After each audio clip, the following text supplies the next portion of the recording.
Hey everybody, welcome to another episode of Jay Plays. Today I'm going to be taking a look at Star Trek Panic.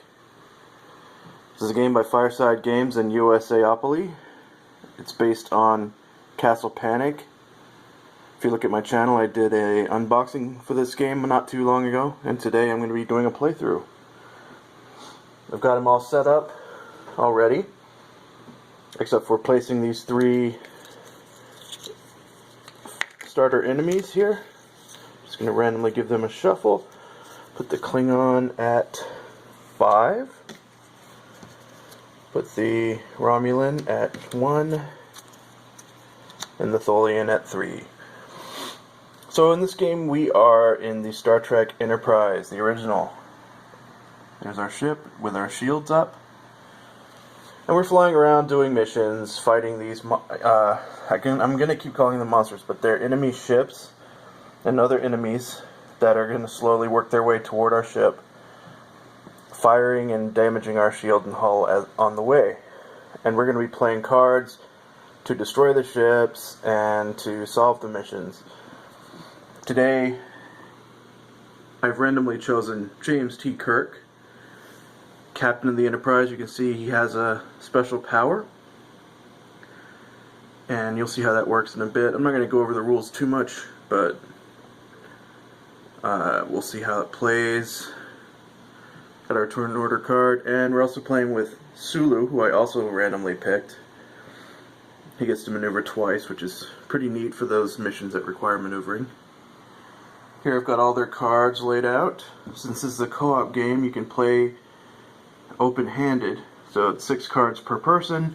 You can see some of them allow you to fire into different arcs, some of them give you certain abilities, and these symbols at the bottom represent the credits you get for playing these cards as part of a mission. Over here we have our mission cards, so I'm going to draw the first mission of this game and thus determine the title of the episode, which will be the Doomsday Machine. So this is based on a classic Star Trek episode in which a Doomsday Machine was there. No one could kill it. Kind of like the glare that I'm dealing with right now. In this case, there's no time limit, which we have a timer card down here that counts down, and when it counts down to 0, the mission is over. We roll the die and place the Doomsday Machine token in that long-range sector. It moves each round clockwise 1 sector and fires a 2 damage attack. And we can't even hit it. So we have to commit these cards with these symbols, to this mission to win. And every card that we play here is a card we're not using to shoot at enemies or use for their special effects. But if we manage to destroy the Doomsday Machine within the... well, I guess there's no time limit.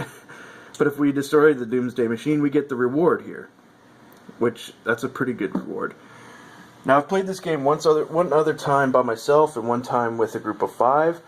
It's a ton of fun, and I've had the Doomsday Machine as my first mission every single time. So the first time I played it, the Doomsday Machine was pretty difficult. The second time we killed it pretty quick. So I'm going to see if I can't find that Doomsday Machine. Here he is. The token. Oh, by the way, Kif's here. Super interested in our game today. It's our Doomsday Machine. Let's figure out where he goes. In this game you roll the die, so it's a 5, and you place it in the sector that matches that number. So he's in there with the Klingons. So I'm not sure why he's not attacking the Klingons, but maybe we seem like a bigger threat. So, there we go. I'm going to start with Kirk, since you always start with Kirk. In the turn order you draw up, you reveal a new mission if required. We don't have to do either of those two. Now we have the option of trading a card. We see here we've got a special card that lets us not draw threat tokens, and it is also a science card, so we're going to probably want to commit that to the mission. We also have Tritanium and Dilithium. They repair damaged hull and shield respectively, or you can combine them to rebuild destroyed hull or shield, which we'll see in a bit. These three are all firing arc cards. This one can be used as an engineering card, which might be worth doing since no one else has any engineering cards. There's that dilithium one. And then we look over here at Sulu's cards to see what we might want to use. They're all long-range cards except for that medium-range one. And I think what needs to happen is if I can get that long-range front phasers from Sulu, I can kill the Romulan.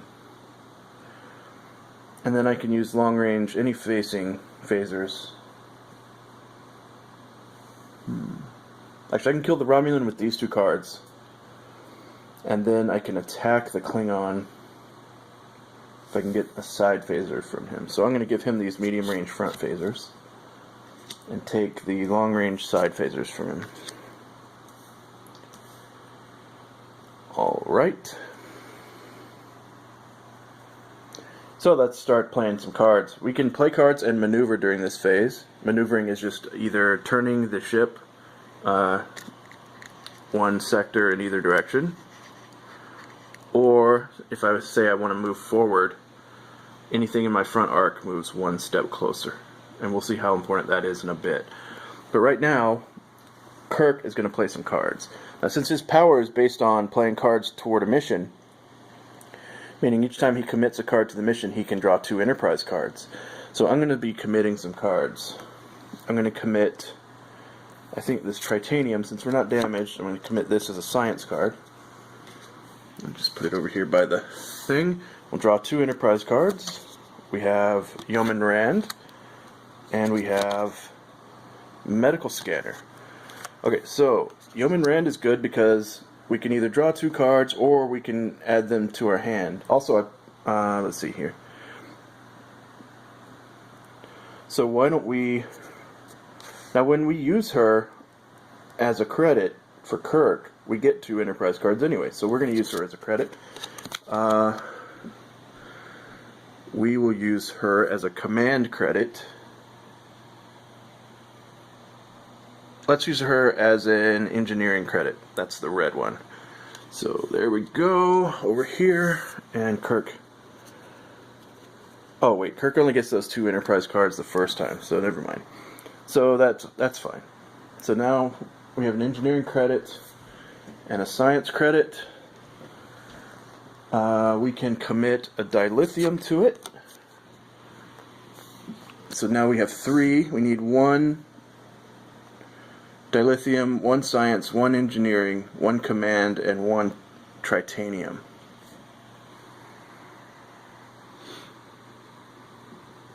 Actually, why don't we do this? So no sensor contacts is our science credit. Dilithium is our dilithium credit. Yeoman Rand is our engineering credit, and tritanium is our tritanium credit. So now all we need is a command credit. And we've done the Doomsday Machine. And look over here. Good old Sulu's got it. This may be the shortest episode of Star Trek ever. Alright, so that's done. We've committed some cards. Why don't we play this medical scanner? This lets me draw 2 Enterprise cards, add 1 to my hand, and give the other 2 to the other player. So I'm going to just discard this over here sideways so I know. I'll draw 2 cards. So I got short-range front phasers and medium-range front phasers. I will keep the short-range ones for Kirk and give the medium-range ones to Sulu. Alright, so let's see what I've got here. No, let's do it the other way around. Let's do it the other way. I have an idea.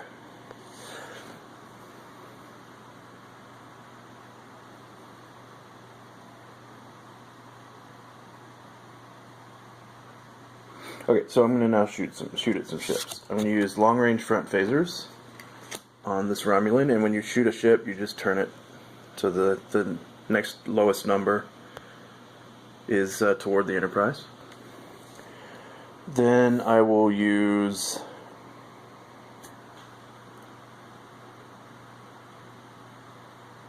long-range any-facing phasers to shoot at the Tholian, and that will kill him. And I'm just going to discard him over here with my tokens. Then I will use my long-range side phasers to attack this Klingon. I don't know if you can see him over there. And then I will maneuver, and I will maneuver and push these guys forward as my one maneuver for the turn with Kirk. And then I will use my medium range front phasers to kill the Romulan. Boom. And that emptied out all of my cards, so that's pretty cool. So we're going to check mission status now. There's no timing thing to do. We don't have to worry about this timer here. And we've got 4 of our 5 cards that we need for the mission. So let's get on to Sulu's turn. Oh wait, no, sorry. We have to move our threats and then draw 2 new threats. So the Klingons are just going to move forward and shoot. And that's going to put a little bit of damage on my shields. That's pretty cool. Now this game requires a lot of putting cardboard tokens onto the cardboard Enterprise, so we'll see how well that goes with holding a phone in one hand and trying to do it with the other. Anyway, so then the Doomsday Machine is going to go clockwise and do 2 damage, which is going to remove this shield right here. These shields are cool. They're like plastic, clear plastic bits. Anyway, they're less cool when they're not there. So there's the damage done to the ship this round. And then we go to a Sulu's turn. Ooh my. Oh, we gotta draw. I'm in a hurry to get to Sulu. We're gonna draw 2 new threats from this awesome threat bag. My previous Panic games didn't come with this bag, and this one does. So the first threat we get is a Tholian, and the second threat will be a comet. Alright, so, resolve immediately, the comet says. So we're going to roll. It comes down to 1, which is perfect. So what the comet does is it starts in the sector that you roll, and then it goes forward all the way to the Enterprise, doing destroying all tokens in its path, and then doing 2 damage to the Enterprise. Now luckily we have a shield, so all it does is take off the shield. And then once it's done its job, it just disappears. So our entire front of our ship is exposed. And since it's destroyed shield, it's a lot harder to fix. So, let's see what happens. We gotta place a Tholian, this little dude, to the 4. So that's over here. So the Tholians like to bring up the rear, apparently.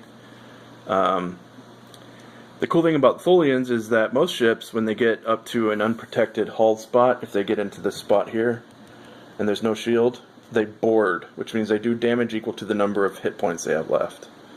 The Tholians don't board, they just sit over there and chill, but they keep the ship from maneuvering at all. So you have to kind of kill those guys. Luckily they're easy. But they put that Tholian web over the ship, and then it's annoying. So, can I finally move on to Sulu's turn?